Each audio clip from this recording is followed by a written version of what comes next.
کیا آپ جانتے ہیں کہ قارون کون تھا؟ کس نبی کے ساتھ اس کا کیا رشتہ تھا؟ اس کے پاس دولت کیسے آئی اور آخر میں اس کا انجام کیا ہوا؟ قارون حضرت موسیٰ علیہ السلام کے چچا یاسور کا بیٹا تھا۔ انتہائی با اخلاق، ملنسار اور نہایت ہی خوبصورت نوجوان تھا۔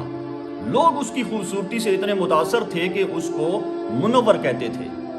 وہ تورات کا ایک بہت بڑا عالم تھا۔ خوبصورت انداز اور خوبصورت آواز کے ساتھ جب وہ تورات کی تلاوت کرتا تھا تو لوگ اس کو بڑے خوبصورت انداز سے بیٹھ کر سنا کرتے تھے۔ حضرت موسیٰ علیہ السلام پر ابتداءً قارون ایمان لے آیا، لیکن اس کے ساتھ جب اس نے مصر سے موعود کی طرف ہجرت کی، اس کے پاس بے شمار دولت آئی، حالات بدلے، دیکھتے ہی دیکھتے قارون دنیا کا امیر ترین شخص بن گیا۔ وہ اتنے بڑے خزانوں کا مالک تھا کہ اس کے خزانے کی چابیاں 300 اونٹوں اور خچروں پر لادی جاتی تھی۔ دین موسوی میں جب زکوٰۃ کا حکم آیا تو حضرت موسیٰ علیہ السلام قارون کے پاس گئے، اس سے عہد لیا تو اس نے وعدہ کیا کہ میں اپنے مال کا 1000واں حصہ زکوٰۃ کے طور پر نکالوں گا۔ تھوڑی دیر کے بعد اس نے سوچا، بیٹھ کے حساب کیا تو وہ ایک بہت بڑی رقم بنتی تھی۔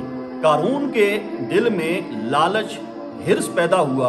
اس نے کہا، میں نے محنت مزدوری کر کے اتنا مال کمایا ہے تو میں کیسے اتنی بڑی رقم زکوٰۃ کے طور پر دے دوں؟ تو اس نے نہ صرف زکوٰۃ دینے سے انکار کیا بلکہ اس نے ایک بھیانک چال چلی۔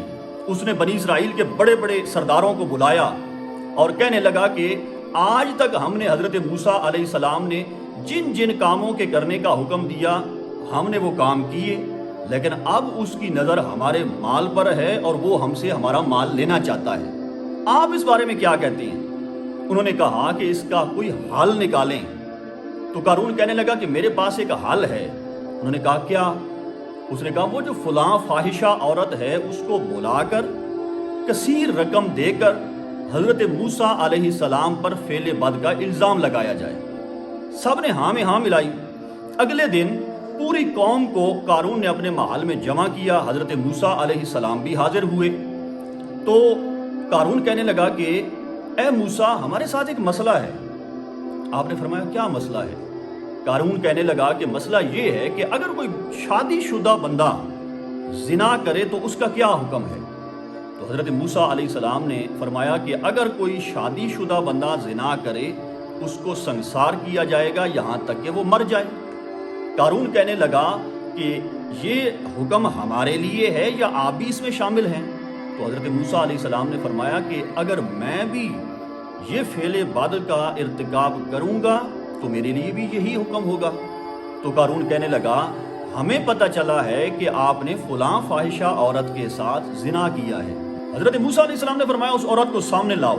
عورت کو سامنے لایا گیا تو آپ نے فرمایا کہ اے عورت، اس ذات کی قسم جس نے بنی اسرائیل کے لیے دریا میں راستے بنا کر سلامتی کے ساتھ پار لگا کر فرعون سے نجات عطا فرمائی، سچ سچ بتا اصل معاملہ کیا ہے؟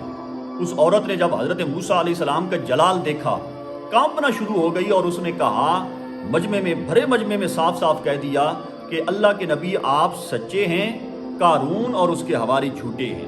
انہوں نے بھاری رقم دے کر مجھ سے آپ پر یہ بہتان لگوایا ہے۔ حضرت موسیٰ علیہ السلام روتے ہوئے سجدے میں گر گئے، اللہ کا شکر ادا کیا اور دعا کی کہ اے اللہ، قارون پر اپنا عذاب اور غضب نازل فرما۔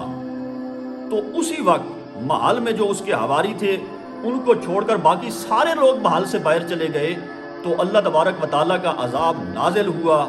قارون اور اس کے حواری اس کے خزانے سمیت زمین میں دھسنا شروع ہوئے۔ تو قارون رویا، اس نے ہاتھ جوڑے اور حضرت موسیٰ علیہ السلام سے فرمایا کہ میں آپ کا رشتہ دار ہوں، مجھے بچا لیجئے۔ حضرت موسیٰ علیہ السلام نے اللہ کے اذن سے دوبارہ جب زمین کو حکم دیا، زمین پھٹی اور قارون اپنے خزانوں اور حواریوں کے سمیت زمین میں دھس گیا۔ قارون کا خزانہ یہ قیامت تک انسانیت کے لیے عبرت کا نشان بن گیا ہے اور ہمارے لیے ایک بہت بڑا درس عبرت ہے کہ جب بھی ہمیں اللہ تعالیٰ مال و دولت سے نوازے تو ہمیں اپنے مال و دولت کی زکوٰۃ ضرور نکالنی چاہیے۔